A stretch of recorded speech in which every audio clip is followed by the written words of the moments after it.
दोस्तों ये हमारे कंप्यूटर की 5वीं वीडियो है। इससे पहले हमने 4 अपलोड की जा चुकी हैं और इसके बाद एक और बनानी है। टोटल 6 वीडियो हो जाएंगी कंप्यूटर की। तो इसमें आज हम पढ़ेंगे कंप्यूटर नेटवर्क।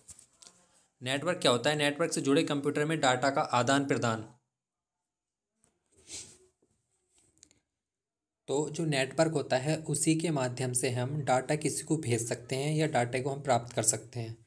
अब देख लेते हैं नेटवर्क संचार में किस किस चीज़ का प्रयोग होता है। तो प्रेषक जो भेजने वाला होता है, माध्यम किस माध्यम से जा रहा है, और प्राप्तकर्ता जो प्राप्त कर रहा है। तो ये नेटवर्क संचार हो गया। अब बात करते हैं प्रोटोकॉल। प्रोटोकॉल का भी डाटा भेजने में बहुत इंपॉर्टेंट रोल है। प्रोटोकॉल ये कुछ प्रकार के प्रोटोकॉल हैं जिसके बारे में आगे भी पढ़ेंगे कि किस प्रकार से इनका रोल है। TCP IP transmission control protocol है ये। एक दूसरा होता है इंटरनेट प्रोटोकॉल। तो टीसीपी आईपी होता है एक प्रोटोकॉल ये। एक होता है HTTP hyper text transfer language. इनकी जो है फुल फॉर्म भी पूछी जाती है, इसको अच्छे से देख ले। FTP file transfer protocol. SMTP simple mail transfer protocol. एक क्वेश्चन यहाँ से ये बनता है कि जो मेल को भेजने के लिए हम कौन से प्रोटोकॉल का प्रयोग करते हैं, तो वो एसएमटीपी का प्रयोग करते हैं। तो इनकी सारी जो प्रोटोकॉल है इनकी फुल फॉर्म भी ज़रूर याद रखें। अब देखते हैं कि संचार की विधियाँ कैसे होती हैं, मतलब संचार जाता कैसे, डाटा एक जगह से दूसरी जगह कैसे जाता है। सिंप्लेक्स विधि। सिंप्लेक्स विधि क्या है ये? इसमें प्रेषक खाली भेज सकता है और प्राप्त करने वाला प्राप्त करेगा। जैसे रेडियो है, रेडियो में हम अपनी साइड से कुछ नहीं भेज सकते, हम खाली प्राप्त करते हैं रेडियो का। एक होती है अर्ध डुप्लेक्स विधि। या तो प्रेषक हमें भेजेगा तो हम खाली प्राप्त करेंगे, या हम उसको मतलब एक बार में एक ही चीज़ कर सकते हैं, या तो भेज सकते हैं या उसको प्राप्त कर सकते हैं।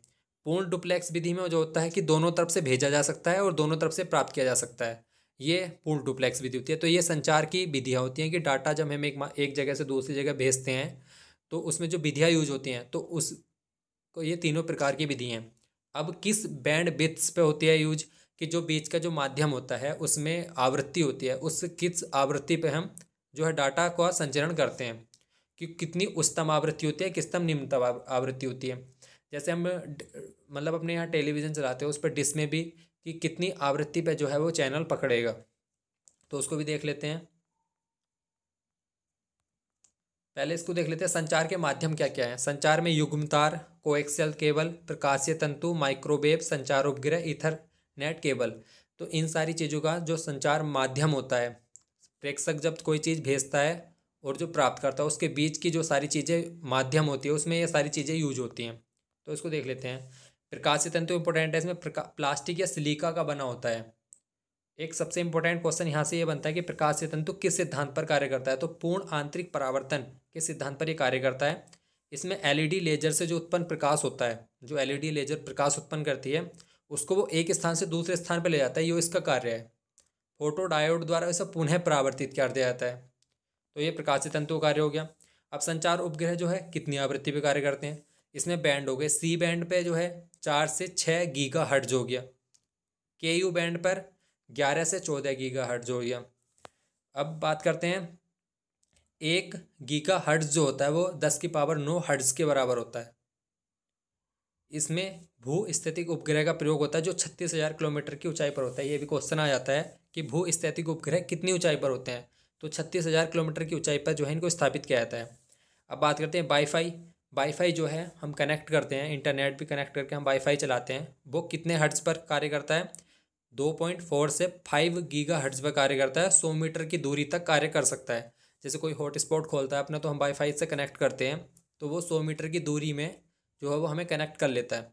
बाईमैक्स हो गया 50 किलोमीटर तक की दूरी, जैसे वाईफाई है ऐसी एक बाईमैक्स है, वो 50 किलोमीटर की दूरी तक कनेक्ट कर सकता है।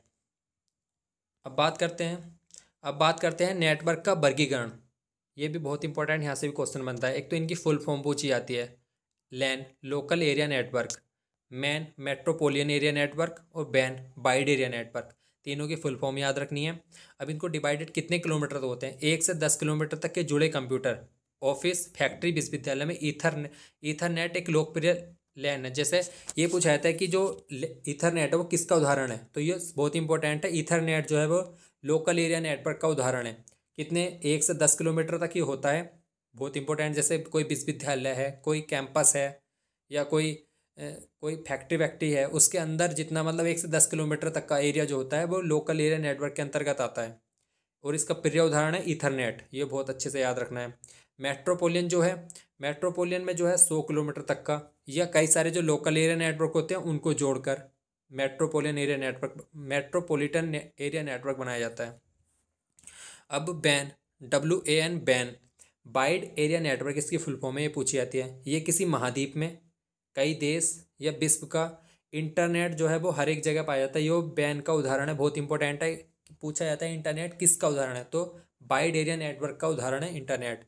तो ये नेटवर्क के जो है कितने प्रकार होते हैं देख लिया हमने।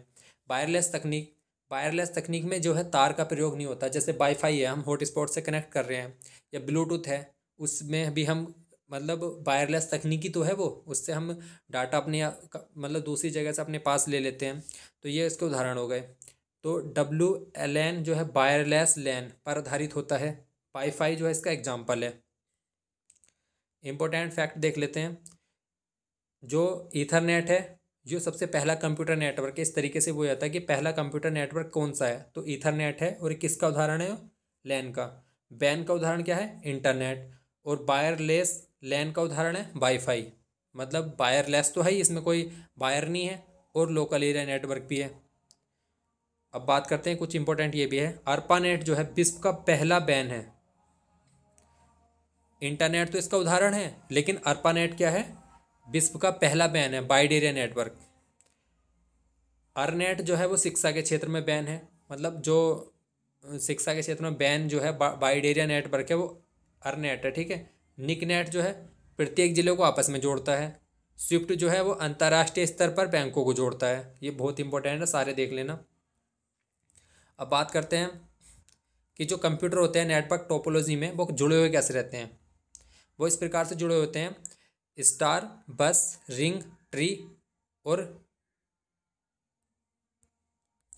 ये मैस है, मैस। तो अब एक एक करके देख लेते हैं। स्टार टोपोलॉजी में क्या होता है, इसमें एक केंद्रीय कंप्यूटर होता है, उसी कंप्यूटर से सारे कंप्यूटर जुड़े होते हैं। आप इस डायग्राम में देख भी रहे होंगे, एक केंद्रीय हब में, केंद्रीय हब के रूप में एक कंप्यूटर होता है, उससे सारे कंप्यूटर जुड़े होते हैं। अब बात करते हैं बस टोपोलॉजी में क्या होता है। बस टोपोलॉजी में क्या होता है, एक केबल होती है, उस केबल से चारों तरफ से कंप्यूटर जुड़े होते हैं। अब रिंग में, रिंग टोपोलॉजी जो होती है, सभी नोड एक दूसरे से रिंग के रूप में जुड़े होते हैं, वो डायग्राम में दिख रहा है। मेश टोपोलॉजी जो है, प्रत्येक कंप्यूटर अन्य सभी कंप्यूटरों से जुड़ा होता है। देखो ये कंप्यूटर है, सारे सभी कंप्यूटर से जुड़ा हुआ है। इस ऐसे ही प्रत्येक कंप्यूटर जो है प्रत्येक कंप्यूटर से जुड़ा रहेगा। ट्री टोपोलॉजी है जो पेड़ के रूप में होता है, पेड़ जैसे दिखाई देगा ऐसे, उसकी शाखा गई तो इस पर कुछ कंप्यूटर हैं, एक वायर ये गई इस पर कंप्यूटर हैं, एक वायर ये गई इस पर भी कंप्यूटर है। तो ये जो है नेटवर्क टोपोलॉजी है कि जो कंप्यूटर को हम कैसे जोड़ते हैं। इसको एक बार देख लेते हैं। इंटर नेटवर्किंग टूल जो होता है, रिपीटर, डाटा संकेतों को लंबी दूरी तय करने में होने वाला ह्रास को रोकने में प्रयुक्त हार्डवेयर है। मतलब जो रिपीटर होता है, रिपीटर क्या करता है कि डाटा संकेत तो जब हम एक जगह से दूसरी जगह भेजते हैं तो उनमें जो है कोई क्षति ना हो, तो वह उसे अपने डाटा को अपने ऊपर अध्यारोपित कर लेता है और एक जगह से दूसरी जगह पहुंचाता है। तो इससे हमारे डाटा की क्षति नहीं होती है। वही डाटा छोटे मार्ग से और अगर तेज पहुंचाया जाए तो उसमें हम राउटर का प्रयोग किया जाता है। ये दोनों क्वेश्चन बहुत इंपॉर्टेंट है कि लंबी दूरी तय करने के लिए किसको प्रयोग किया जाता है, रिपीटर का, और उसमें कोई उसको छोटे मार्ग से और तेज पहुंचाने के लिए राउटर का प्रयोग किया जाता है। अब बात कर लेते हैं वायरलेस टेक्नोलॉजी। वायरलेस टेक्नोलॉजी मैंने बताया कि वाईमैक्स जो है वो 50 किलोमीटर लंबी दूरी, मतलब लंबी दूरी बेतार तकनीक की होती है।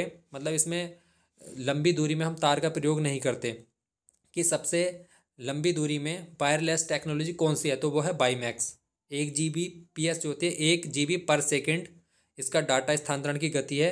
3.3 से 3.4 GHz के बीच में कार्य करती है।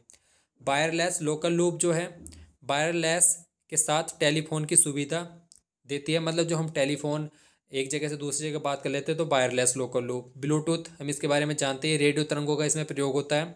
2.4 से 2.8 GHz के बीच में एक मध्य कार्य करता है। वाईफाई जो है, अभी मैंने बताया कि वायरलेस लैन पर आधारित है। वायरलेस तो ही तकनीकी हो, वायरलेस है वाईफाई, और लोकल एरिया नेटवर्क पर आधारित है। 100 मीटर की दूरी पर यह कार्य करता है। मोबाइल का इंटरनेट से जुड़ना, मोबाइल को इंटरनेट से जोड़ने के लिए जो है कुछ प्रोटोकॉल सॉफ्टवेयर का प्रयोग किया जाता है, वो देख लेते हैं कौन कौन से हैं। GSM, global system for mobile. एक होता है CDMA, कोड डिवीज़न मल्टीपल एसिज। तो इन प्रोटोकॉल का प्रयोग हम मोबाइल से इंटरनेट को जोड़ने के लिए करते हैं। अब बात करते हैं, एक लैंग्वेज भी है, वायरलेस मार्कअप लैंग्वेज जो है, इसका प्रयोग हम डाटा प्राप्त करने के लिए करते हैं। तो किस चीज़ का प्रयोग किस चीज़ में करते हैं, हमें ध्यान रखना है। अब बात करते हैं इंट्रानेट। इंट्रानेट एक ऐसा ऑफिस है, मतलब कोई ऑफिस है, इसके अंदर जो व्यक्ति हैं या कंप्यूटर हैं वो ही इस नेट का यूज कर सकते हैं, तो उसे हम इंट्रानेट कहते हैं। अगर हम किसी बाहर के व्यक्ति को भी ये नेट चलाने की अनुमति दे दें तो उसे एक्स्ट्रा नेट भी कहते हैं। जो इंट्रानेट है उसको खाली निजी इंटरनेट के रूप में प्रयोग कर सकते हैं ये, और एक्स्ट्रा नेट में कुछ अन्य लोगों को भी इसमें कुछ समय सीमा तक प्रयोग में हम कर सकते हैं, तो उसे एक्स्ट्रा नेट कहते हैं। तो ये हमारी, अब देख लेते हैं, दो नेटवर्कों को आपस में जोड़ना उसे गेटवे कहते हैं। तो ये हमारी जो कंप्यूटर की वो 5वीं वीडियो है। इसके बाद हमें एक इंटरनेट टॉपिक है, उस पर 6ठी वीडियो बनानी है, और हमारा कंप्यूटर का जो सिलेबस है वो कवर हो जाएगा। लगभग कंप्लीट सारा कवर कर दिया मैंने, इसमें 15-16 चैप्टर हैं, 6 वीडियो में कवर हो जाएगी। इसकी PDF भी हम 5 तारीख को अपने टेलीग्राम ग्रुप में प्रोवाइड करा दूँगा। पहले सारी वीडियो देखना एक साथ, फिर उसके बाद उस PDF को पढ़ना। कंप्यूटर बहुत अच्छे से तैयार हो जाएगा, कोई भी ऐसी भारी चीज़ नहीं है जिससे भी डरने की ज़रूरत है। बहुत इम्पोर्टेंट ये PDF है, बहुत अच्छे नोट्स बने हुए हैं। धन्यवाद।